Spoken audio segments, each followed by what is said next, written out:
ধাক্কা মারে, ধাক্কার সাথে অনেক জমি ভেঙে গেছে। আমি দেখলাম যে এত কষ্ট করে আপনারা টাকা পয়সা দিয়ে উঠে পাকা করছেন, পাকারও থাকে নাই, পিলার টিলার সব সহ ভেঙে গেছে।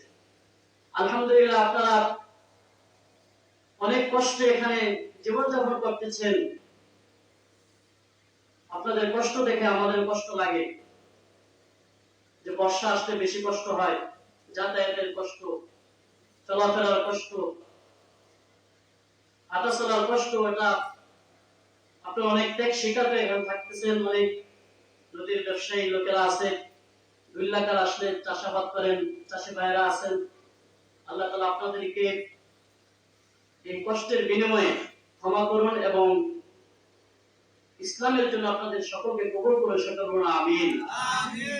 সম্মানিত উপস্থিতি, আমি শুরুতেই পবিত্র মহাগ্রন্থ আল কোরআনুল কারীম থেকে একটি আয়াত তেলাওয়াত করেছি। সেই আয়াতের আলোকে আজকে কিছু কথা বলবো। মা তাওফীকি ইল্লা বিল্লাহ।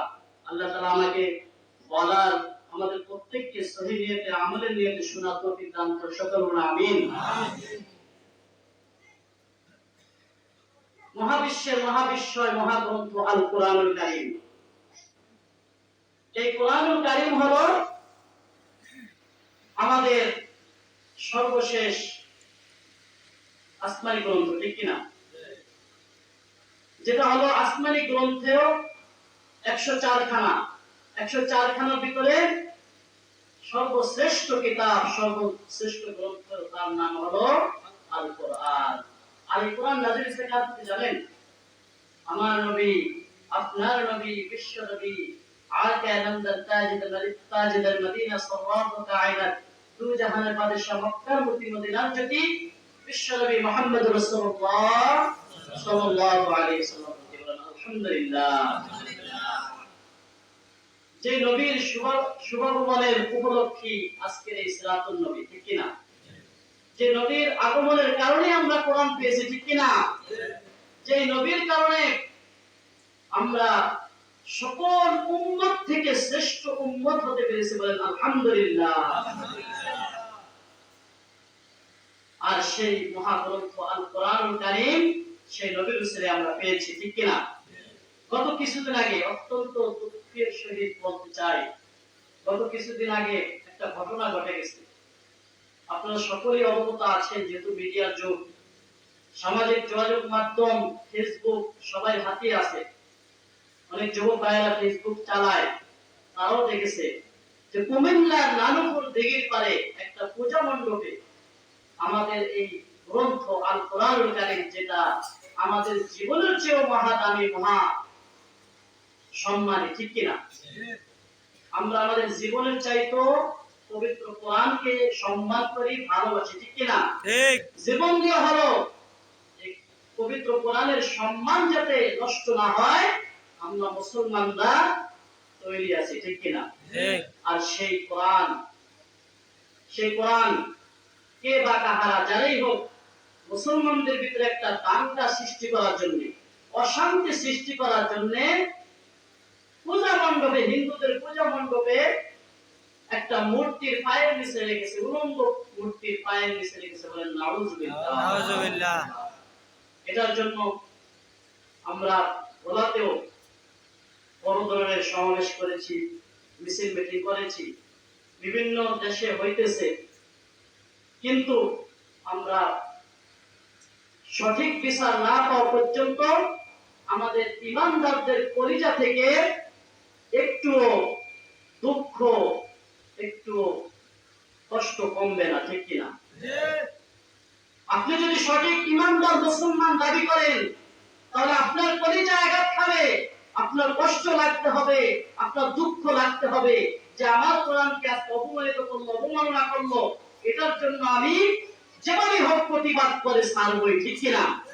আপনি যদি প্রতিবাদ না করেন, প্রতিরোধ না করেন, তাহলে এই বাংলাদেশের যত নাস্তিক মোরতাদ আছে, তারা দিন দিন এভাবে ইসলামকে অপমান করবেই, কোরআনের অপমান করবেই, ঠিক কিনা?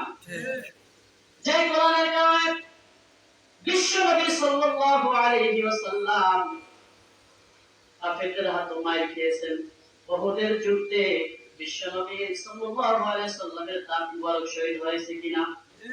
শহীদ হয়েছে। রক্তাক্ত শরীর নিয়ে তিনি উহুদের ময়দান থেকে এসেছেন। যে কোরআনের কারণে তায়েফের কাফেররা বিশ্বনবীর গায়ে পাথর মেরেছে, ছোট ছোট দুষ্পাপ ছেলেদেরকে লেলিয়ে দিয়েছে বিশ্বনবীর গায়ে পাথর মারার জন্য। বলেন নাউজুবিল্লাহ। আজকে আমরা এই কোরআনকে মনে করেছি মনে হয় শুধু নামাজের ভিতরে তেলাওয়াতের জন্যই কোরআন এসেছে। এই জন্য কি এসেছে বলেন? এই কোরআন এমন একটি কোরআন, যে কোরআন হলো একটা বৈজ্ঞানিক কিতাব। কিসের কিতাব? ইয়াসিন ওয়াল কোরআনিল হাকীম। বলেন আল্লাহু আকবার। আল্লাহ নিজে বলেছেন, কোরআনের কসম খেয়ে বলেছেন যে আমি কসম খাইলাম বৈজ্ঞানিক কিতাবের। বলেন সুবহানাল্লাহ। সুবহানাল্লাহ। ওয়াল কোরআনিল হাকীম, এটা হলো বৈজ্ঞানিক কিতাব। বলেন সুবহানাল্লাহ। এই কোরআন শুধু নামাজে পড়ার জন্য নাযিল হয় নাই, এই কোরআন রাষ্ট্র পরিচালনা করার জন্য নাযিল হয়েছে, ঠিক কি না? এই কোরআন দিয়ে সংসার পরিচালনা করার জন্য নাযিল হয়েছে, এই কোরআন দিয়ে সমাজ ব্যবস্থা পরিচালনা করার জন্য নাযিল হয়েছে, এই কোরআন দিয়ে সঠিকভাবে ব্যবসা করার জন্য নাযিল হয়েছে, ঠিক কি না?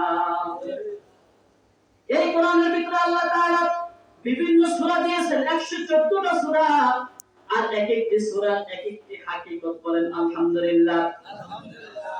যেমন আল্লাহ তাআলা প্রথম যে সূরাটি নাযিল করেছেন, মানে সিরিয়ালে যে সূরাটি, সূরা বাকারা, দ্বিতীয় নম্বর সূরা। কয় নম্বর সূরা? সূরা বাকারা। বাকারা অর্থ কি জানেন? গাবি। বাকারা অর্থ কি? গাবি, গরু। অর্থাৎ একটা গরুর নামে কোরআনে সূরা আছে, আছে না নাই? আছে। এই কোরআনে লোহা নামে একটা সূরা আছে, লোহা। লোহা কি? সূরাতুল হাদিদ। হাদিদ মানে কি? লোহা। লোহার সূরা। সুবহানাল্লাহ। এই কোরআনে মাকরুশা নামে একটা সূরা আছে। কিসের নামে?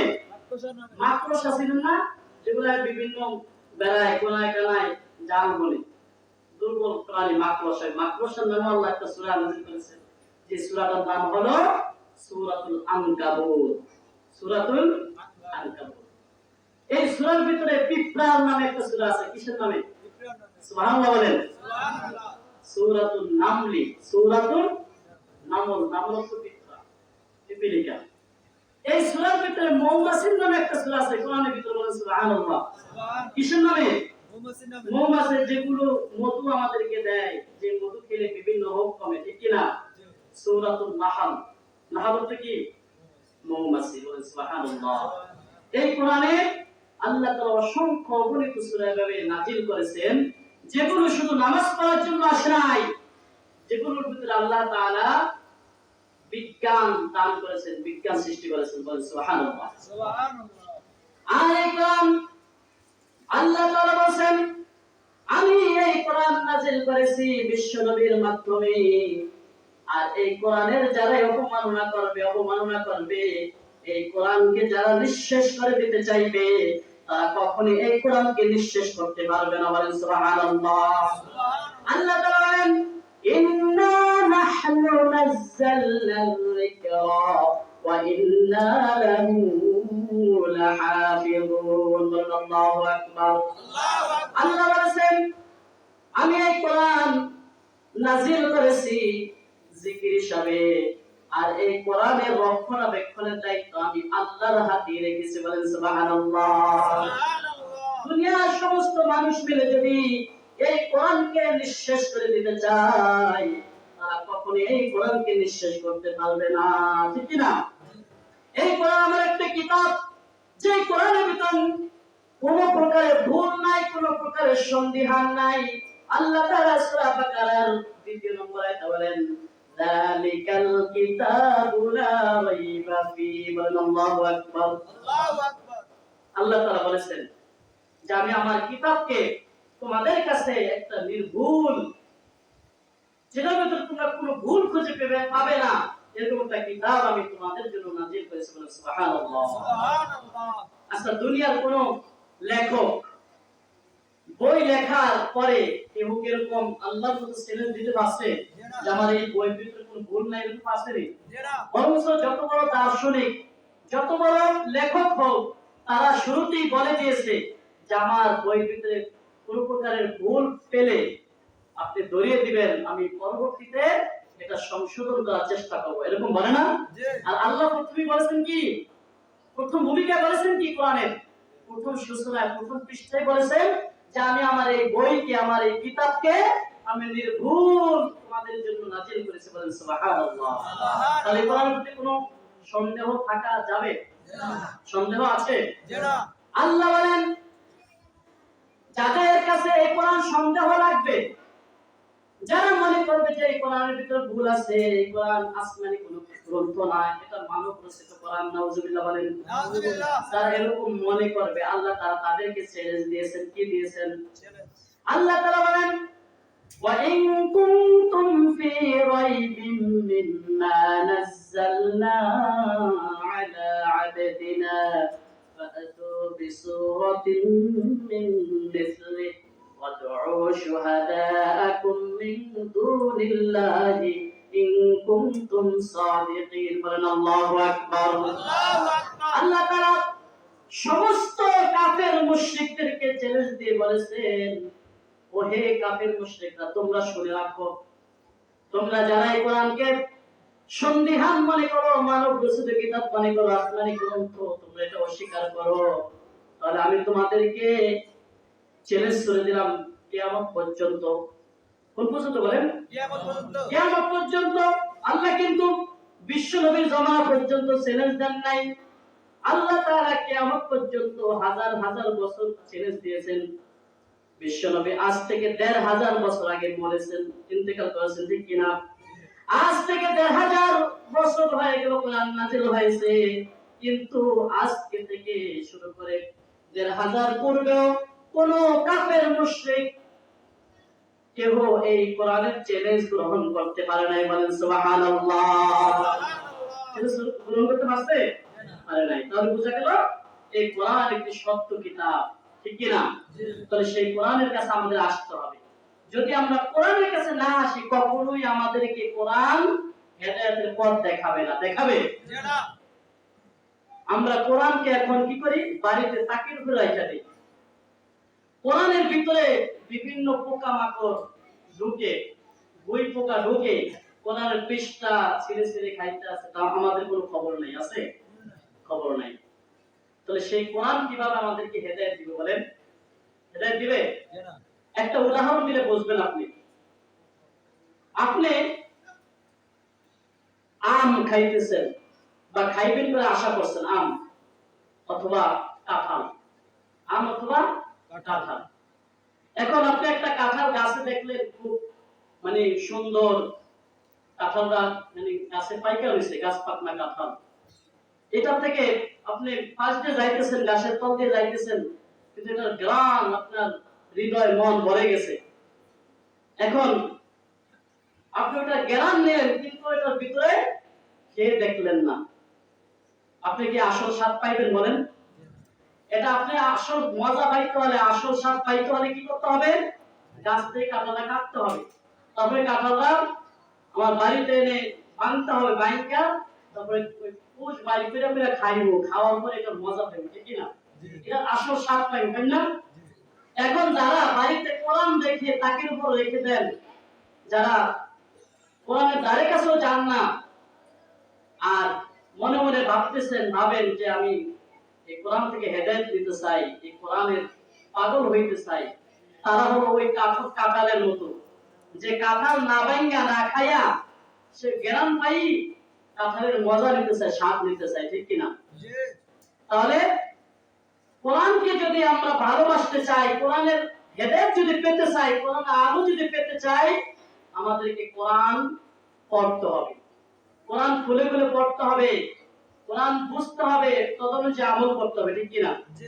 আমার জানতে হলে, মানতে হলে আগে জানতে হবে, মানতে হলে কি করতে হবে? জানতে হবে। আমরা না জানলে মানবেন কিভাবে? এজন্য আল্লাহ তাআলা প্রথম কোরআনের প্রথম নাযিল করেছেন ইকরা, প্রথম আয়াত নাযিল করেছেন কি? ইকরা, অর্থাৎ কি? পড়ো। কি করো? পড়ো। অর্থাৎ কোরআন নাযিল হয়েছে পড়ার জন্য। কোরআন নাযিল হয়েছে কিসের জন্য? পড়ার জন্য। পড়া হলো ফরজ। পড়া হলো কি? ফরজ। জ্ঞান অর্জন করা ফরজ, আর সেই জ্ঞানটা হবে কোরআনের জ্ঞান। কিসের জ্ঞান? কোরআনের জ্ঞান। আল্লাহ কিন্তু বলেন না যে তোমার ডাক্তার হতে হবে। আল্লাহ কিন্তু বলেন না তোমার ইঞ্জিনিয়ার হতে হবে। আল্লাহ কিন্তু বলেন না তোমার কলেজের প্রিন্সিপাল হতে হবে, প্রফেসর হতে হবে, মাদ্রাসার বড় মুহাদ্দিস মুফতি হতে হবে। আল্লাহ বলেছেন যে ইকরা বিসমি রাব্বিকাল্লাযী খালাক, পড়ো তোমার প্রভুর নামে যিনি তোমাকে সৃষ্টি করেছেন। আর সেই পড়াটা হতে হবে কোরআন এবং হাদিস থেকে, ঠিক কি না? সবাই তো হাজির, এই জন্য আমাদেরকে কোরআনের কাছে আসতে হবে। কোরআনকে আমাদের ভালোবাসতে হবে, মেনে নিতে হবে। কোরআনের কাছে যতক্ষণ পর্যন্ত আমরা না আসবো, ততক্ষণ পর্যন্ত কোরআন আমাদেরকে আলো দিবে না, হেদায়েত দিবে না। এটা কখনো আশা করা যায় না। তাহলে আমরা সেই কোরআন থেকে আজকে কথা শুনবো, ঠিক কি না? নাকি কোরআনের বাইরে কথা শুনবো? কোরআনের বাইরে কিন্তু অনেক আলোচনা জানি, কিসসা কাহিনী জানি, কিন্তু কোরআন থেকে যখন কথা বলা হবে সেই কথাটি হবে সত্য কথা, ঠিক কি না? আর কোরআন ছুঁয়ে আমি যদি কোরআনের বাইরে কোনো কথা বলি, সেটা নিঃসন্দেহে মিথ্যা হবে। এজন্য যারা যেখানে কোরআনের আলোচনা হয়, কোরআনের তাফসীর হয়, মাহফিল হয়, সেখানে আমাদের আসতে হবে। সেখান থেকে আমাদেরকে কোরআনের কথা শুনতে হবে। কোরআনের কাছে যদি আমরা না আসি, না শুনি, তাহলে কিভাবে আমরা শিখবো? আমরা তো কোরআন পড়তে পারি না, অনেকেই পারি না, পারি। এজন্য আমাদেরকে বিভিন্ন বক্তাদেরকে দাওয়াত করে আনার উদ্দেশ্যই হলো যে কোরআন থেকে তারা কথা বলবে। আর যখনই কোনো বক্তা কোরআন থেকে কথা বলে, তখন দেখবেন ওই কথার আলোচনার ওয়াজের তাসির লাগে, লাগে না? ওই আলোচনার তাসির লাগে। শুরুতে আমি মহান রব্বুল আলামিনের পরিচয় তুলে ধরবো কোরআন থেকে। মহান রব্বুল আলামিন তিনি আমাদের খালিক, আমাদের মালিক। আল্লাহ তাআলা তার পরিচয় নিজে দিয়েছেন কোরআনের ভিতরে, বলেন সুবহানাল্লাহ। সুবহানাল্লাহ। সূরা কাহফের শেষের যে আয়াতটা আল্লাহ তাআলা বলেন, কুল্লাউ কানাল বাহরু মিদাদান লিকালিমাতি রাব্বি লানাফিদাল বাহরু আন তানফাদা কালিমাতু রাব্বি ওয়ালাউ জি'না বিমিসলিহি মাদাদা। আল্লাহু আকবার। আল্লাহু আকবার। আমি শুরুতেই মহান গ্রন্থ আল কোরআনুল কারীম যার পক্ষ থেকে নাজিল হলো, যিনি আমাদেরকে কোরআন দান করেছেন, সেই রবের পরিচয় আমাদেরকে জানা লাগবে কিনা বলেন? আল্লাহর পরিচয় আমাদেরকে জানতে হবে।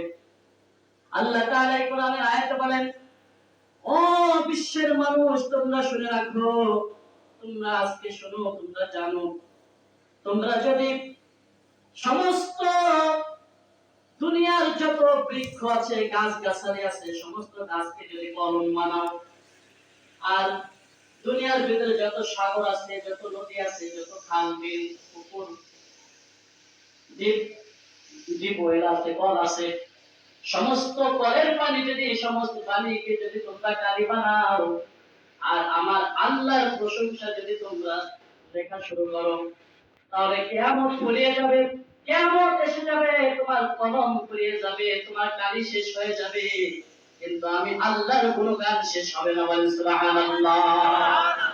প্রশংসা সবই কেবল তোমারই, প্রশংসা সবই কেবল তোমারই, রব্বুল আলামিন। দয়ালু মেহেরবান করুণা পুরান, দয়ালু মেহেরবান করুণায় পুরান, আর কেহ নয় তুমি মালিক, শেষ বিচারের দিন, শেষ বিচারের দিন, ঠিক কিনা? আল্লাহ তাআলা সূরা লুকমানের ২৭ নম্বর আয়াতে আবার বলেন, ওয়ালাউ আন্নামা ফিল আরদি মিন শাজারাতিন আকলামুন ফিল বাহরি ইলা আখির আয়াত। আল্লাহ তাআলা বলেন, ও আমার বান্দা, তোমরা শুনে রাখো, তোমরা যদি যত সমুদ্রের, এই পৃথিবীর ভিতরে যত বড় সাগর আছে, যেমন আটলান্টিক মহাসাগর, প্রশান্ত মহাসাগর, আরব মহাসাগর, ভারত মহাসাগর, এরকম যত বড় বড় সাগর আছে, সমস্ত সাগরের পানিকে যদি তোমরা কালি বানাও, সমস্ত বৃক্ষকে যদি তোমরা কলম বানাও, তাহলে আমি আল্লাহর প্রশংসা, আমি আল্লাহর গুণগানকে কখনোই শেষ করতে পারবে না। বলেন সুবহানাল্লাহ। তারা ভরা রাতে জ্যোৎস্নার আলোতে ভাবলাম লিখিব তব গুণগান, ভাবলাম লিখিব তব গুণগান। রাত্রি গভীর হয়ে ফুরিয়ে গেল তবু লিখা হল না প্রভু তব নামে গান। তুমি কত যে মহান, কত যে মহান, তুমি কত যে মহান। ঠিক না? যেদিকে তাকায় আমার ক্ষুদ্র দৃষ্টি, বিরাজ করছে সেথায় তোমার সৃষ্টি। কি বা প্রশংসা লিখব তোমার, তুমি সব খালি বিরাজমান। কত যে মহান, কত যে মহান, তুমি কত যে মহান। সাগরের জল যদি কালি হয়, বৃক্ষরাজিকে যদি কলম বানায়, সবটাই শেষ হবে, কলম ফুরিয়ে যাবে, শেষ হবে না প্রভু তোমার শান। ঠিক না? এজন্য আমরা সেই কোরআনের কথা বলবো যে কোরআনে আল্লাহ তাআলা তার পরিচয় তুলে ধরেছেন। আল্লাহ তাআলা বলেন, আমি হলাম তোমাদের রিজিক দাতা। আল্লাহ বলেন কি?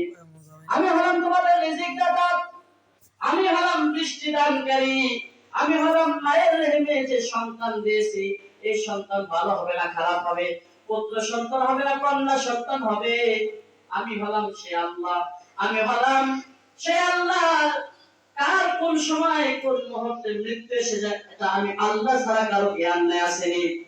আল্লাহ তাআলা সূরা লোকমানের 34 নম্বর আয়াতে ঘোষণা করেন, ইন্নাল্লাহা ইনদাহু ইলমুস সাআহ ওয়া ইউনাজ্জিলুল গায়থ ওয়া ইয়া'লামু মা ফিল আরহাম ওয়া মা তাদরি নাফসুম মাযা তাকসিবু গাদা وما تدري نفس بأي أرض تموت إن الله عليم خبير الله أكبر الله أكبر আল্লাহ তাআলা ঘোষণা করেন, ও দুনিয়ার মানুষ তোমরা শুনে রাখো, আমি আল্লাহর কাছে 5টা জিনিস রেখে দিয়েছি। আমি আল্লাহ 5টা জিনিসের ক্ষমতার অধিকারী। বলেন সুবহানাল্লাহ। কয়টা জিনিস? 5টা জিনিস। সবাই খেয়াল করে শুনেন। 1 নম্বর হলো, আমি আল্লাহ তাআলা ছাড়া এমন কোন কারো জ্ঞান নাই যে কিয়ামত কখন হবে। বলেন সুবহানাল্লাহ। সুবহানাল্লাহ। কিয়ামত কখন এটা কারো জ্ঞান নেই। এমনকি আমাদের বিশ্বনবী তিনিও কিয়ামত কখন, কোন তারিখ হবে, কোন বছর হবে, কোন মাস হবে, এটা আল্লাহ তাআলা তাকে জানাইছেন, কিন্তু তিনি ভুলে গিয়েছেন। আল্লাহু আ'লাম, আল্লাহই ভালো জানেন। কিন্তু বিশ্বনবীর কোন হাদিস নাই যে কিয়ামত অমুক সময় হবে, অমুক তারিখে হবে, অমুক বছর হবে, অমুক মাস হবে, এরকম আসেনি? জানা নাই। তাহলে কিয়ামতের জ্ঞানের কথা কার কাছে বলেন? আল্লাহর কাছে। এজন্য সে আল্লাহ হলেন সমস্ত ক্ষমতার অধিকারী। ঠিক কি না? জি। আল্লাহ বলেন, কোন বিশ্বের যত বৈজ্ঞানিক আছে তারা যতই গবেষণা করুক, যতই পরীক্ষা নিরীক্ষা করুক, কেউ জানে না আমি আল্লাহ ছাড়া যে কিয়ামত কবে হবে। বলেন সুবহানাল্লাহ। সুবহানাল্লাহ। দ্বিতীয় নম্বর, ওয়াইনাজিউল গায়ব। আল্লাহ বলেন যে কখন কোন সময় আমি বৃষ্টি দান করব, এটা আমি ছাড়া আর কেউ জানে না। বলেন সুবহানাল্লাহ। সুবহানাল্লাহ। আজকে সারাদিন এই জায়গায় বৃষ্টি হবে এটা কি কেউ জানেনি? আজকে সারাদিন সকালে একটু বৃষ্টি, আবার দুপুরে একটু রোদ, আবার বিকালে একটু বৃষ্টি, সন্ধ্যার আগে আবার একটু বৃষ্টি, আবার এখন খরা। এজন্য আল্লাহ বলেন পৃথিবীর কোন জায়গায় কোন সময় কোন মুহূর্তে বৃষ্টি দেব এটা আমি আল্লাহর ক্ষমতা ছাড়া, জ্ঞান ছাড়া কারো জ্ঞান নেই। বলেন সুবহানাল্লাহ। সুবহানাল্লাহ। দেখবেন যারা মানে এই বৈদ্যুতিক আবহাওয়াবিদ আছে না, বাংলাদেশে আবহাওয়াবিদ আছে না, বিশ্বের সমস্ত রাষ্ট্রে আবহাওয়াবিদ আছে। তারা বৃষ্টির আগাম বা বন্যা ওয়েদারের আগাম একটা খবর দেয় যে অমুক সময় এত নম্বর সিগন্যাল বৃষ্টি হতে পারে, কিন্তু কেউই এটা গ্যারান্টি দিয়ে বলতে পারে না যে অমুক দিন আগামীকালকে বৃষ্টি হবে, এরকম কোন গ্যারান্টি দিয়ে বলে কথা? তারা খবরে পত্র পত্রিকায় কি বলে যে অমুক সময় অমুক দিন 2 দিন পরে আগামীকালকে বৃষ্টি হওয়ার সম্ভাবনা আছে, এরকম বলে না? এজন্য আল্লাহ বলেন ওয়ায়ুনাজ্জিলুল গায়ব, আমি আল্লাহ ছাড়া কেউ জানে না যে কখন আমি বৃষ্টি দান করব। বলেন সুবহানাল্লাহ। আল্লাহ তাআলা বলেন ওয়ায়ুনাজ্জিলুল গায়বা ওয়া ইয়ালামু মা ফিল আরহাম, আমি মায়ের পেটে পুত্র সন্তান দিব নাকি কন্যা সন্তান দিব, ওই সন্তান কি ভালো হবে না খারাপ হবে, ওই সন্তান আতুর হবে না ল্যাংড়া হবে, ওই সন্তান কানা হবে না বোমা হবে, ওই সন্তান অন্ধ হবে না ভালো হবে, এটা আমি আল্লাহ ছাড়া কেউ জানতে পারে না। বলেন সুবহানাল্লাহ। সুবহানাল্লাহ। পৃথিবীর কোন ডাক্তার মায়ের পেটে সন্তান কেমন হবে এটা কোন ডাক্তার আজ পর্যন্ত কেউ বলতে পারে নাই। বলেন সুবহানাল্লাহ। এখন বলবেন যে হুজুর তাহলে যখন মানে টেস্ট করতে যায় তখন বলে কি ডাক্তার যে পুত্র সন্তান কন্যা সন্তান হবে, এরকম একটা প্রশ্ন আসে না? ডাক্তাররা মনে করবেন, আজকে আপনারা জেনে রাখবেন, ডাক্তাররা কখন বলে জানেন যে কথাটা, যখন মায়ের গর্ভে সন্তানের বয়স 9 মাস হয়, 8 মাস হয়, 7 মাস হয়, অর্থাৎ 7 মাস 8 মাসের পরে ডাক্তাররা বিভিন্ন টেস্ট দিয়ে পরীক্ষা করে তখন জানতে পারে সন্তান পুত্র সন্তান হবে না কন্যা সন্তান হবে। কিন্তু 4 মাসের আগে 5-6 মাসের আগে কোন ডাক্তার কোন দার্শনিক কোন বৈজ্ঞানিক কেউ বলতে পারবে যে মায়ের পেটে পুত্র সন্তান নাকি কন্যা সন্তান? বলেন সুবহানাল্লাহ। সুবহানাল্লাহ। এটা কার হাতে ক্ষমতা? বলেন কার হাতে? আল্লাহর হাতে। এই সন্তান ভালো হবে না খারাপ হবে, দুনিয়াতে আসলে চোর হবে না ডাকাত হবে না বড় আলেম হবে না মসজিদের ইমাম হবে না মাদ্রাসার খতিব হবে মুহাদ্দিস মুফতি হবে, এটা আল্লাহ ছাড়া কেউ জানে না, ঠিক কি না? আল্লাহ তাআলা বলেন 4 নম্বর ক্ষমতা আমি আল্লাহর কাছে। কয় নম্বর? 4 নম্বর ক্ষমতা আল্লাহর কাছে। আল্লাহ বলেন ওয়ায়ুনাজ্জিলুল গায়থা ওয়া ইয়ালামু মা ফিল আরহাম, আল্লাহ বলেন ওমা তাদরি নাফসুম মাযা তাকসিবু গাদা। 4 নম্বর ক্ষমতা আমি আল্লাহর হাতে, আর এটা হলো আগামী কালকে কার রিজিক কোথায় আছে, কি কে কি উপার্জন করবে, এটা আমি আল্লাহ ছাড়া কেউ জানে না। বলেন সুবহানাল্লাহ। সুবহানাল্লাহ। এটা আল্লাহ ছাড়া কেউ জানে? বলেন কার রিজিক কোথায় আছে এটা কি বলতে পারবেন আগামী কালকে? আপনার আগামী কালকে একটা দাওয়াত ছিল, অমুক জায়গা আপনি বিবাহ খাইতে যাইবেন, রোজ পালন খাবেন, আপনি একদিন আগে থেকে 2 দিন আগে থেকে নিয়ত করেছেন যে আমাকে তো দাওয়াত দিয়েছে আমি যাব, কিন্তু দেখা যায় ওই দাওয়াতে আপনারা যাওয়া হয় না, আপনি অ্যাক্সিডেন্টে হাসপাতালে রইলেন, আপনি এমন এক জায়গায় যাইতে হবে যেখানে আপনার একটা দুঃসংবাদ চলে এসেছে, ঢাকা থেকে আপনার বাড়িতে আসতে হবে, আপনার মা মারা গেছে, বাবা অসুস্থ, এরকম হয় না? জি। আপনার দাওয়াত মিস করতে হবে। তাহলে বুঝা গেল দাওয়াতকে মিস করে ওভারটেক করে আপনার বাড়িতে আসে রিজিক, এটা আপনিও জানি না, আপনি যেটা জানে কে? বলেন আল্লাহ। আল্লাহ। সুবহানাল্লাহ। সুবহানাল্লাহ। এজন্য আল্লাহ বলেন ওমা তাদরি নাফসুম মাযা তাকসিবু গাদা, আমি আল্লাহ ছাড়া কেউ জানে না আগামী কালকে তার রিজিক কোথায় আছে, সে কি উপার্জন করবে, এটা আমি আল্লাহ ছাড়া কেউ জানে না। বলেন সুবহানাল্লাহ। সুবহানাল্লাহ। আল্লাহ বলেন ওয়া ইয়ালামু মা ওয়া ইউনাজ্জিলুল গায়থা ওয়া ইয়ালামু মা ফিল আরহাম ওয়া মা তাদরি নাফসুম মাযা তাকসিবু গাদা ওয়া মা তাদরি নাফসুম বিআইয়ি আরদিন তামুত। আল্লাহ বলেন 5 নম্বর কথা বলেন। মনোযোগ আছে এখানে নাকি ছেড়ে দিব আমি? না, শুনবেন? জি। আলোচনা ভালো লাগে? জি। কোরআন থেকে যখন কথা হবে তখন অবশ্যই মনোযোগ সহকারে শুনতে হবে। যদি আমরা মনোযোগ দিয়ে শুনি তাহলে দেখবেন ভালোই লাগবে। কোরআনের কথা কি খারাপ না ভালো? ভালো। ওয়ামান আসতাকু মিনাল্লাহি হাদিসা, আল্লাহ বলেন কোরআনের থেকে এরকম কোন সত্য কথা আর নাই। বলেন সুবহানাল্লাহ। সুবহানাল্লাহ। এজন্য আল্লাহ বলেন 5 নম্বর যে ক্ষমতাটা আমি আল্লাহর হাতে, সেটা হলো যে আগামী দিন কার কোন সময় কোন জায়গায় মৃত্যু হবে এটা আমি আল্লাহ ছাড়া কেউ জানে না। বলেন সুবহানাল্লাহ। সুবহানাল্লাহ। কার কোন সময় মৃত্যু হবে এটা আমি আল্লাহ ছাড়া কেউ জানে জানা। আল্লাহ ছাড়া কেউ জানে না। বলেন সুবহানাল্লাহ। সুবহানাল্লাহ। এজন্য আপনি মৃত্যু থেকে যতই পলায়ন করতে চাইবেন, আপনি সেখানে আপনাকে মৃত্যু টেনে নেবে, মৃত্যু আপনাকে সেখানে টেনে নেবে, ঠিক কিনা? ঠিক। এজন্য যদি কেউ জানতো যে আগামীকালকে তার মৃত্যু হবে, তাহলে কি সে জায়গায় যাইবে? যাইবে? জানা। কেউ যাইতো না। তাহলে কেউ হাসপাতালে যাইতো না। হাসপাতালে তো অনেক রোগী মৃত্যুবরণ করে, তাই না? জি। হাসপাতালে যায় সুস্থ হইতে, কিন্তু গিয়ে তার মৃত্যু হয়ে যায়, ঠিক কিনা? জি। কেউ যাইতো না হাসপাতালে, সে বাড়িতে থাকতো বা পলায়ন করতো, এই দেশ ছেড়ে অন্য দেশে যাইতো, কিন্তু দেখা যায় তার ওই দেশে মৃত্যু ছিল। অনেক বড় বড় যারা টাকাওয়ালা, যারা নেতা, তারা যারা শিল্পপতি, যারা ব্যবসায়ী, বড় ব্যবসায়ী, তারা মানে দেশীয় চিকিৎসা না করে বিদেশে যা চিকিৎসা, উন্নত চিকিৎসা নেওয়ার জন্য, ঠিক কিনা? জি। যে সে যে মানে সুস্থভাবে বাঁচে এবং তার যে আরো হায়াত থাকে, সে যে মৃত্যুবরণ না করে, মৃত্যু থেকে বাঁচার জন্য সে সিঙ্গাপুর গেল, দেখা গেল সিঙ্গাপুরের হাসপাতালে তার মৃত্যু হলো, ঠিক কিনা? এজন্য আল্লাহ বলেন আমি ছাড়া কেউ জানে না তার কখন, কোন সময়, কোন মুহূর্তে, কোন টাইমে, কোন বছর, কোন মাস তার মৃত্যু হবে, এটা আমি আল্লাহ ছাড়া কারো জ্ঞানে নাই। বলেন সুবহানাল্লাহ। সুবহানাল্লাহ। সম্মানিত হাজিরিন, আমি আমার মূল আলোচনা এখন ফিরতেছি।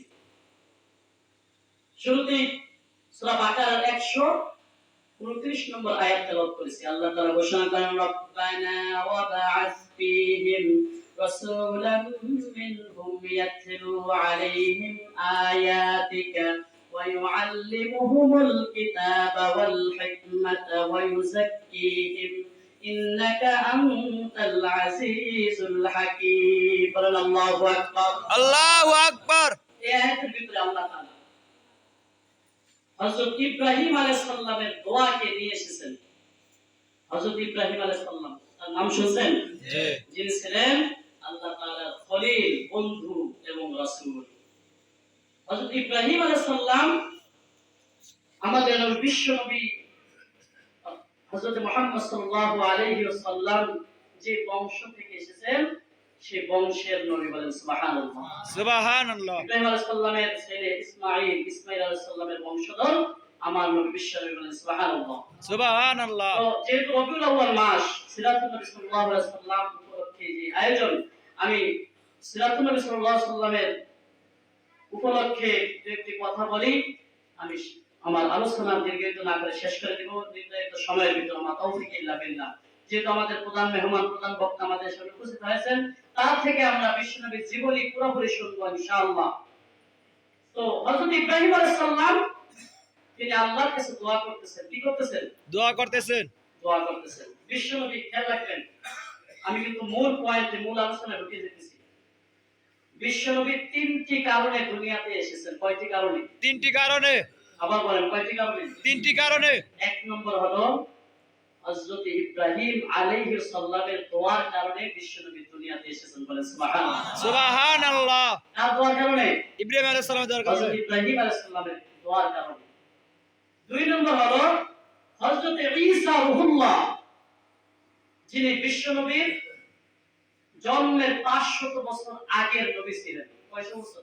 500 বছর। 500 বছর আগের নবী ছিল হযরত ঈসা আলাইহিস সালাম। ঈসা আলাইহিস সালাম তিনি দুনিয়াতে তার মৃত্যু হয় নাই, তিনি এখনো জীবিত অবস্থায় আকাশে আল্লাহ তাআলা নিয়ে গেছেন। কিসের জন্য গেছে সেটাও আমরা অনেকে জানি, যে সমস্ত নবীরাই আমাদের নবী বিশ্ব নবীর উম্মত হওয়ার জন্য আল্লাহর কাছে দোয়া করেছেন। আর আমরা বিনা দোয়াতে, বিনা দরখাস্তে, বিনা আবেদনে বিশ্ব নবীর উম্মত হতে পেরেছি। বলেন আলহামদুলিল্লাহ। আলহামদুলিল্লাহ। আমরা কি কোনো দোয়া করেছি আল্লাহর কাছে? জি না। আল্লাহ আমাদের নবীর, আমরা শেষ নবীর উম্মত হিসেবে আমাদের কবুল করে দোয়া করেছি? জি না। আর সেই নবীর উম্মত হয়ে আমরা আজকে নামাজ পড়ি না। সেই নবীর উম্মত হওয়ার পরেও আমরা মুখে দাড়ি রাখি না, যে দাড়ি রাসূলের সুন্নাত। সেই নবীর উম্মত হওয়ার পরেও বিশ্ব নবীর আদর্শে আদর্শবান হই না। যে নবী কোরআনের জন্য দীর্ঘ 23 বছর পর্যন্ত তিনি মাইর খেয়েছেন, আমরা সেই পথে ফিরে আসি না, অর্থাৎ আমরা সেই রাসূলের দলে আসি না, ঠিক কি না? জি। রাসূলের দলে আমরা আজকে আসি না। আর সেই রাসূলের শাফায়াত আমরা কিভাবে গ্রহণ করতে পারি, কিভাবে আশা করতে পারি হাউজে কাউসার পাবো, তার শাফায়াত পাবো? পাবো।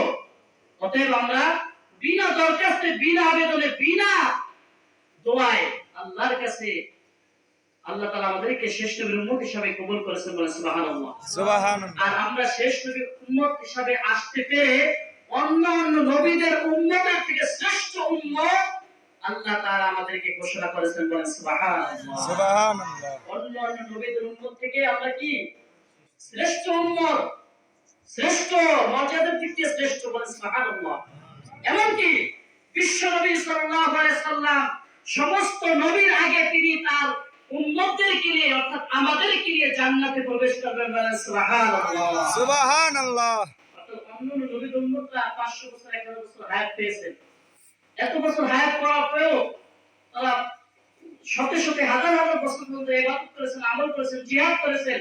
তারপরেও তাদের শ্রেষ্ঠত্ব থেকে আমাদের শ্রেষ্ঠত্ব সবচেয়ে বড় দাম। এটা কিসের জন্য? আমাদের নবীর উম্মত হওয়ার জন্য। আর এই নবীর উম্মত হওয়ার জন্য আল্লাহ তাআলা আমাদেরকে এমন একটি রাত্র দান করেছেন, যে এই রাত্র হলো লাইলাতুল কদর, ঠিক কি না? জি। 27 রমজান আসলে আমরা লাইলাতুল কদর তালাশ করে ইবাদত করি, ঠিক কি না? সেই রাতে যারা কদর রাতে ইবাদত করবে, আল্লাহ বলেন আমি তাকে কত মাস?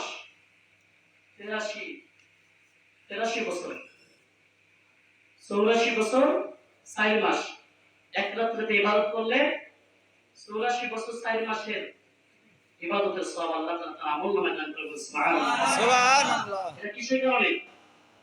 বিশ্ব নবীর উম্মত হওয়ার কারণে। আল্লাহ তাআলা সমস্ত উম্মত থেকে শ্রেষ্ঠত্ব দেওয়ার কারণে এই রাত্রিতে ইবাদত করার সুযোগ দিয়েছেন, যাতে অন্যান্য উম্মত থেকে আল্লাহ তাআলা শ্রেষ্ঠ উম্মত হিসেবে আমাদেরকে কবুল করবেন, সুবহানাল্লাহ। সুবহানাল্লাহ। সেই ঈসা আলাইহিস সালাম তিনি দোয়া করার কারণে আল্লাহ তাআলা সমস্ত নবীর দোয়া কবুল না করে একমাত্র শুধুমাত্র কেবলমাত্র হযরত ঈসা আলাইহিস সালামের দোয়া কবুল করেছেন, এবং তিনি আবারও বিশ্ব নবীর উম্মত হওয়ার জন্য দুনিয়াতে আসবেন। কিয়ামতের আগ মুহূর্তে দুনিয়াতে আসবেন। তিনি আসবেন সিরিয়ার দামেস্কের একটি অঞ্চলে, একটি জায়গায়। আকাশ থেকে তিনি সিঁড়ি দিয়ে নামবেন, আবার বিশ্বনবীর উম্মতের সৌভাগ্য তিনি লাভ করবেন, আলহামদুলিল্লাহ। আলহামদুলিল্লাহ। হযরত ঈসা আলাইহিস সালাম তিনি আল্লাহর কাছে দোয়া করেছেন, হে আল্লাহ। তিনি তার কওমদেরকে জানিয়ে দিয়েছিলেন, হযরত ঈসা আলাইহিস সালাম তার কওমদেরকে জানিয়ে দিয়েছিলেন ওয়াজ করে, যে আমার পরে এমন একজন নবী আসবে, যে নবীর নাম হবে আহমদ। যে নবীর নাম কি? আহমদ। আহমদ। সূরা সফের ভিতরে আল্লাহ তাআলা এই কথা ঈসা আলাইহিস সালামের এই ভবিষ্যৎবাণী, এই দোয়াকে আল্লাহ তাআলা সূরা সফের ভিতরে ঘোষণা করে দিয়েছেন, জানিয়ে দিয়ে গেছেন। 3 নম্বর হলো বিশ্বনবী যে এসেছেন, এই আসার যে কারণ, সেই কারণটা হলো বিশ্বনবীর মা। মায়ের নাম কি জানেন? আমেনা। আমেনা। কি নাম? আমেনা। আমেনা। বিবি আমেনা বিশ্বনবীর মা। তিনি বিশ্বনবীকে প্রতি রাতে স্বপ্নে দেখতেন, বলে সুবহানাল্লাহ। সুবহানাল্লাহ। তিনি স্বপ্নে দেখতেন। এই 3টা জিনিসের কারণে আল্লাহ তাআলা তাকে দুনিয়া থেকে পাঠাইছেন। তো আমি এক এক করে বলবো, অল্প সময়ের মধ্যে ইনশাআল্লাহ বলার চেষ্টা করব। আল্লাহ তাআলা বলেন, রব্বানা ওয়াবআথ ফীহিম রাসূলাম মিন আনফুসিহিম ইয়াতলু আলাইহিম আয়াতিকা ওয়া ইউআল্লিমুহুমুল কিতাবা ওয়াল হিকমাতা ওয়া ইউযাক্কিহিম ইন্নাকা আনতাল আজিজুল হাকীম। আল্লাহু আকবার। আল্লাহ তাআলার কাছে হযরত ইব্রাহিম আলাইহিস সালাম দোয়া করতেছেন, হে আল্লাহ, তোমার কাছে দুহাত পেতে আমি দোয়া করতেছি, তুমি আমার বংশ থেকে এমন একজন পয়গম্বর পাঠাও, এমন একজন নবী পাঠাও, যিনি দুনিয়াতে আসার পরে দুনিয়াটা আলোকিত হয়ে যাবে, বলেন সুবহানাল্লাহ। যিনি মানুষকে হিকমত শিক্ষা দিবে। কি দিবে? হিকমত মানে কি? কিতাব, কোরআন। না, হিকমত মানে হাদিস, আর কিতাব মানে কোরআন। কিতাব মানে কি? কোরআন। আল্লাহ তাআলা বলেন এই কথাগুলো সূরা বাকারার 129 নম্বর আয়াতে বলেছেন যে এমন একজন পয়গম্বর, এমন একজন নবী পাঠান আমার বংশধর থেকে, যিনি মানুষকে কোরআনের কথা শিক্ষা দিবে, কোরআনের জ্ঞানের কথা শিক্ষা দিবে, হেদায়েতের বাণী প্রচার করবে, যিনি হিকমত শিক্ষা দিবে, অর্থাৎ রাসূলের হাদিস সুন্নাহ ওগুলো মানুষকে শিখাইবে, জানাইবে। বলেন সুবহানাল্লাহ। সুবহানাল্লাহ। আল্লাহ তাআলা ইব্রাহিম আলাইহিস সালামের দোয়া কবুল করেছেন, বলেন আলহামদুলিল্লাহ। আর সেই দোয়া কবুল করার কারণে আল্লাহ তাআলা মক্কার আরব ভূমিতে এমন এক সময় বিশ্বনবীকে পাঠাইলেন যে সময়টা ছিল আইয়ামে জাহিলিয়াতের যুগ, যে সময় ছিল অন্ধকারাচ্ছন্ন যুগ। মানুষ ভালো চিনত না, কোন জিনিস ভালো এটা চিনত না, সবাই খারাপ হয়ে ব্যস্ত থাকতো। ওই সময় শুধু ব্যভিচার চলতো, জিনা চলতো, ভাই বোনের সাথে ব্যভিচার করতো, জিনা করতো, বাবা মেয়ের সাথে জিনা করতো, জিনার ব্যবসা করতো, কেউ হালাল ভাবে সম্পর্ক করতো না। বলেন নাউজুবিল্লাহ। ওই সময় কথায় কথায় যুদ্ধ বিগ্রহ লেগে থাকতো, এক বংশের যুদ্ধ কয়েকশো বছর পর্যন্ত চলতো। যেখানে কন্যা সন্তান জন্মগ্রহণ করলে তাদেরকে জীবিত দাফন করা হতো, যেখানে ইনসাফ বলতে কোনো কিছু ছিল না। মদ, জুয়া, গাঞ্জা, ফেন্সিডিল, হেরোইন সকল অপকর্ম ওই সময় ওই যুগে ছিল। আর ওই সময় বিশ্ব নবীকে তার মায়ের গর্ভে আল্লাহ তাআলা দান করেছেন। বলেন সুবহানাল্লাহ। যখন হযরত আমাদের নবী বিশ্ব নবী মুহাম্মদ রাসূলুল্লাহ সাল্লাল্লাহু আলাইহি ওয়াসাল্লাম তার মায়ের গর্ভে আসলেন, আসার পর থেকেই বিবি আমেনা প্রতি রাতে স্বপ্নে দেখেন যে তার গর্ভ থেকে একটি নূর বাহির হয়ে যাইতেছে। আর ওই নূরটা গিয়ে সিরিয়ার ভিতরে যত প্রাসাদ আছে, যত অত্যাচারী জালিম শাসকের রাজদরবার আছে, ওই রাজদরবার গুলো ওই নূরকে আলোকিত করে। বলেন সুবহানাল্লাহ। আলোকিত করে দেয় রাজদরবার গুলো, সিরিয়া, দামেস্ক, ইয়ামেন, বিভিন্ন শহরকে আলোকিত করে দেয় একটা নূর। বিশ্বনবী সাল্লাল্লাহু আলাইহি ওয়াসাল্লাম তিনি দুনিয়াতে তার মায়ের গর্ভে যখন আসলেন, তখন তার মা তাকে প্রতি রাতে স্বপ্নে দেখতেন। এমনকি ওই সময় জমজমের যে কূপ ছিল, ওই কূপের ভিতরে বিভিন্ন ঝড় তুফানের কারণে পানি ভরে গেছে কূপটা। মানুষ কূপের ভিতর থেকে পানি উত্তোলন করতে পারে না, কষ্ট হয়। বিভিন্ন ভাবে তারা দোয়া করে, তাদের অপকর্মের জন্য ক্ষমা চায়, কিন্তু তারপর ওই কূপের পানি আসে না। কিন্তু বিশ্বনবী যখন তার মায়ের গর্ভে আসলেন, তখন ওই কূপের সমস্ত পানিগুলো সরে গেল, আর ওই কূপটা পানিতে ভরে গেল। বলেন সুবহানাল্লাহ। আস্তে আস্তে বরকত শুরু হতে লাগলো দুনিয়ার ভিতরে। এটা বিশ্বনবীর মায়ের কথা, সিরাতে ইবনে হিশামের ভিতরে এগুলো উল্লেখ আছে। তার চাচা আবু তালেব এই কথাগুলো তার ভাতিজাকে পরবর্তীকালে এগুলো বলছেন যে আমার ভাতিজা, তুমি শুনে রাখো, তোমার মা তোমার ভবিষ্যৎবাণী আমার কাছে আগিয়ে দিয়েছিলেন। তিনি যে তোমাকে স্বপ্নে দেখেছেন, এই স্বপ্নের কথা আমাদের কাছে তিনি বর্ণনা করেছেন, বলতেন। বলেন সুবহানাল্লাহ। এবারে আল্লাহ তাআলা আরবের ভিতরে যে সবচেয়ে সম্মানিত বংশ কুরাইশ বংশে আমাদের নবী বিশ্ব নবীকে পাঠাইছেন। বলেন সুবহানাল্লাহ। তার পিতার নাম ছিল কি? বলেন আব্দুল্লাহ। পিতার নাম কি? আব্দুল্লাহ। তার দাদার নাম ছিল আব্দুল মুত্তালিব, যিনি ছিলেন কাবার মুতাওয়াল্লি, রক্ষণাবেক্ষণের দায়িত্ব যার হাতে ছিল, যার হাতে কাবা ঘরের চাবি ছিল, তার নাম হলো আব্দুল মুত্তালিব। বলেন সুবহানাল্লাহ। মক্কার ভিতরে সবচেয়ে শ্রেষ্ঠ মর্যাদার দিক দিয়ে শ্রেষ্ঠ বংশধর হলো কুরাইশ বংশধর। আর ওই কুরাইশ বংশের ভিতরে আল্লাহ রাসূলকে আল্লাহ তাআলা পাঠিয়েছেন। বলেন সুবহানাল্লাহ।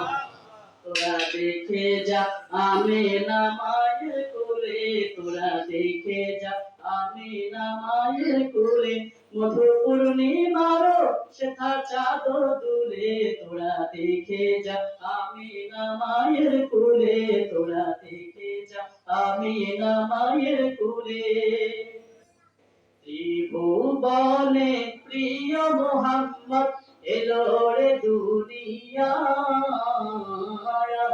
রে সাগর আকাশ বাতাস দেখবি যদি আয় রে সাগর আকাশ বাতাস দেখবি যদি বলুন আল্লাহু আকবার। বিশ্বনবী দুনিয়াতে আসলেন, আসার পর আমি সংক্ষেপে একটা ঘটনা বলে আমার আলোচনা আজকে শেষ করে দিব। সেই ঘটনা হলো, আজান দিব, আজানের পরে আমি জামাত শুরু হওয়ার আগ পর্যন্ত কিছু আলোচনা করব। তাহলে এখন আজান হবে, আজানের পর পরই আমরা জামাতের জন্য প্রস্তুতি নিব। আজকে সোয়া ৮টায় জামাত, কয়টায়? সোয়া ৮টায়। এখন আজান হবে।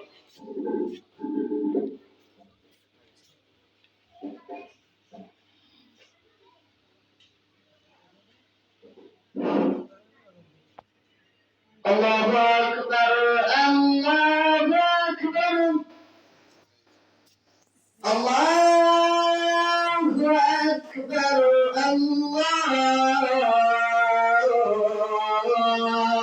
আকবার। আশহাদু আন লা ইলাহা ইল্লাল্লাহ,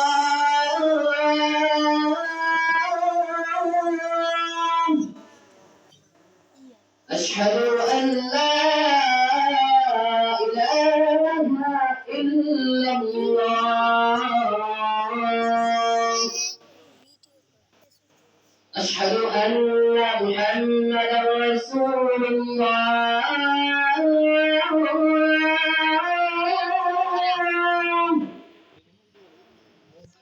أشهد أن محمدا رسول الله،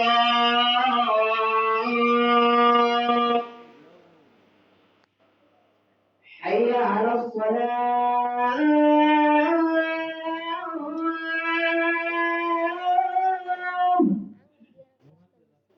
حي على الصلاة،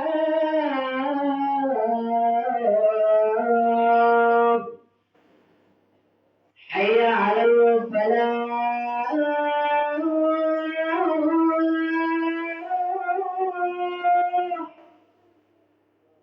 حي على الفلاح.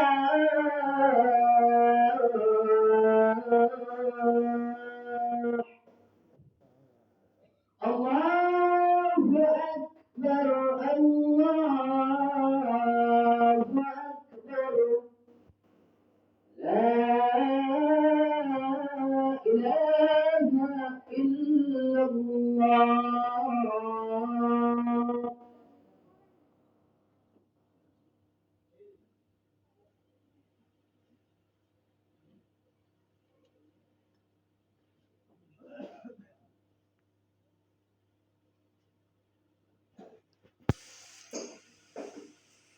আমরা একটু জিকির করি, লা ইলাহা ইল্লাল্লাহ, লা ইলাহা ইল্লাল্লাহ, লা ইলাহা ইল্লাল্লাহ, সুবহানাল্লাহ, আলহামদুলিল্লাহ, লা ইলাহা ইল্লাল্লাহ, সুবহানাল্লাহ, আলহামদুলিল্লাহ, লা ইলাহা ইল্লাল্লাহ, লা মুহাম্মাদুর রাসূলুল্লাহ সাল্লাল্লাহু আলাইহি ওয়াসাল্লাম। বিশ্বনবীর জীবন থেকে বলতেছি, সিরাতুন নবী সাল্লাল্লাহু আলাইহি ওয়াসাল্লামের মাহফিল চলতেছে। আজকে আমরা বিশ্বনবীর জীবন থেকে শিক্ষা নিয়ে বাড়িতে যাব। বিশ্বনবী সাল্লাল্লাহু আলাইহি ওয়াসাল্লাম তিনি যখন দুনিয়াতে আসলেন, আসার পরে তার ভিতরে একটা চিন্তা, তার ভিতরে একটা পেরেশানি, যে হায় হায়, ডানে তাকাই পাপের কাজ, গুনাহের কাজ, বামে তাকাই তাও পাপের কাজ, অন্যায়ের কাজ, জুলুমের কাজ, গুনাহের কাজ, সামনে তাকাই তাও অন্যায়ের কাজ, জুলুমের কাজ, গুনাহের কাজ, পিছনে তাকাই যেদিকে তাকাই চারপাশেই গুনাহের কাজ চলতেছে। বিশ্বনবী আল্লাহ তাআলা তাকে ছোটবেলা থেকে পবিত্র রেখেছেন। আল্লাহ তাআলা তাকে শ্রেষ্ঠত্ব দান করেছিলেন কয়েকটা মর্যাদা দিয়ে। এক নম্বরের মর্যাদা, এক নম্বর শ্রেষ্ঠত্ব হলো আল্লাহ তাআলা তাকে শিশুকালে আল্লাহ তাআলা তার পলককে পরিষ্কার করিয়েছিলেন জিবরাইল আলাইহিস সালামের মাধ্যমে। বলেন সুবহানাল্লাহ। সিনাচার অর্থাৎ ওপেন হার্ট সার্জারি, বর্তমানে ওপেন হার্ট সার্জারি করে না, একদম গলা থেকে বুক থেকে শুরু করে নাভি পর্যন্ত পুরা আপনার পেট কেটে তারপরে নাড়িগুলি বাইর করে, হাত বাইর করে, হাড়ের যে অসুস্থ আছে এখন বর্তমান ডাক্তাররা চিকিৎসা করে। এই চিকিৎসাটা বিশ্বনবীর ওই সিনা চাকের যে পদ্ধতি, ওই পদ্ধতি থেকে নিয়েছেন। বলেন সুবহানাল্লাহ। আল্লাহ তাআলা তাকে শ্রেষ্ঠত্ব দিয়েছিলেন, মর্যাদা দিয়েছিলেন, যাতে তার ওই কলমের ভিতরে কোনো প্রকারের কালিমা না থাকে, কোনো প্রকারের ময়লা না থাকে। প্রথম যখন তার ওই ওপেন হার্ট সার্জারি হয়েছিল, যখন তার ছাত্রী মা দুসমা হালিমাতুস সাদিয়া রাদিয়াল্লাহু তাআলা আনহা তার কাছে যখন তিনি গেলেন, তিনি যখন লালন পালন করতেন ছোট বয়সে, মাঠে খেলাধুলা করতেছেন, ওই সময় জিবরাইল আলাইহিস সালাম তার বুক ছিঁড়ে, বুক ফেলে তার কলব বাহির করে, হাত বাহির করে হাতের ময়লা পরিষ্কার করে গেছেন। বলেন সুবহানাল্লাহ। দ্বিতীয়বার যখন তার হাত এরকম ওপেন সার্জারি হয়েছিল, যখন বিশ্বনবীকে আল্লাহ তাআলা সরাসরি মেরাজে নিয়ে গিয়েছিলেন, মেরাজে যাওয়ার আগে উম্মে হানির ঘরে আল্লাহ তাআলা জিবরাইল আলাইহিস সালামের মাধ্যমে ওপেন হার্ট সার্জারি করে দিয়েছিলেন। সুবহানাল্লাহ। এভাবে এক নম্বর শ্রেষ্ঠত্ব আল্লাহ মর্যাদা দিয়েছেন। দুই নম্বর হলো তাকে আল্লাহ তাআলা মেরাজ করিয়েছিলেন সরাসরি একদম প্রথম আকাশ থেকে শুরু করে সাত আসমান ভেদ করে সিদরাতুল মুনতাহা পর্যন্ত, আরশে আজিম পর্যন্ত আল্লাহ তাআলা তাকে নিয়েছিলেন। বলেন সুবহানাল্লাহ। ওখান থেকে আল্লাহ তাআলা রাসূলের মাধ্যমে আমাদেরকে পাঁচ ওয়াক্ত নামাজ ফরজ করে দিয়েছেন। বলেন সুবহানাল্লাহ। এই নামাজ সম্পর্কে আপনারা তো অনেকে জানেন যে 50 ওয়াক্ত নামাজ পড়তে আল্লাহ তাআলা দিয়েছিলেন, কিন্তু হযরত মুসা আলাইহিস সালাম বলেন যে আপনার উম্মতরা দুর্বল হবে, তাদের ঈমান দুর্বল, তাদের শক্তিও দুর্বল হবে, অতএব 50 ওয়াক্ত নামাজ তাদের মানে আদায় করতে অনেক কষ্ট হবে, আপনি আবার আল্লাহর কাছে যান। আল্লাহর কাছে যাইতে যাইতে তিনি পঞ্চমবারে আল্লাহর কাছে বললেন যে আল্লাহ, আমার উম্মতরা পারবে না। তখন আল্লাহ তাআলা বললেন যে তুমি তোমার উম্মতের জন্য আমি 5 ওয়াক্ত নামাজ ফরজ করে দিয়েছি, যাও এই 5 ওয়াক্ত নামাজ নিয়ে তুমি দুনিয়াতে চলে যাও। বলেন সুবহানাল্লাহ। যখন তিনি চলে আসতেছেন, আল্লাহ তাআলা আবার তাকে পিছন থেকে ডাক দিলেন, ইয়া রাসূলুল্লাহ, ইয়া হাবিবাল্লাহ, এ আমার বন্ধু, আপনি আরেকটা কথা শুনে যান। এই 5 ওয়াক্ত নামাজ তো আমি আপনার উম্মতের জন্য ফরজ করেছি, ঠিক আছে, কিন্তু আমি প্রথম আপনাকে যে 50 ওয়াক্ত নামাজ দিয়েছিলাম, আপনার উম্মতরা যদি নিয়মিত যথাসময়ে ওয়াক্তমতো 5 ওয়াক্ত নামাজ আদায় করবে, আমি আপনার উম্মতদেরকে আপনি ঘোষণা দিয়ে দিবেন, বলে দিবেন যে আমি তাদেরকে 50 ওয়াক্ত নামাজের সওয়াব দিয়ে দেব। বলেন সুবহানাল্লাহ। এক ওয়াক্ত নামাজ পড়লে 10 ওয়াক্ত নামাজের সওয়াব পাইবেন। কয় ওয়াক্ত? এই 5 ওয়াক্ত নামাজ আদায় করলে কয় ওয়াক্ত সওয়াব থাকেন? 50 ওয়াক্ত নামাজ পড়ব না ছাড়ব? বলেন পড়ব। এই নামাজের মাধ্যমে আমাদেরকে দুনিয়ায় সর্বপ্রথম নামাজের হিসাব হবে। আউয়ালু মা ইউহাসাবু বিহিল আবদু ইয়াউমাল কিয়ামাতিস সালাহ। কিয়ামতের দিন সর্বপ্রথম নামাজের হিসাব হবে। আর আপনার নামাজ যদি সঠিকভাবে আপনি আল্লাহর কাছে হিসাব দিতে না পারেন, নামাজের ভিতরে যদি গরমিল থাকে, তাহলে প্রথমে আপনার সমস্যা, তাহলে আপনি কিভাবে মিজান ফলসিরাত পার হবেন, ঠিক কি না? যদি আপনার প্রথম বিচারই যদি আপনার সমস্যা হয়, তাহলে আপনি কিভাবে মিজান ফলসিরাত পার হবেন, কিভাবে হাউজে কাউসার, কিভাবে আপনি আরশে আজিমের ছায়া প্রাপ্ত হবেন? হবেন নি?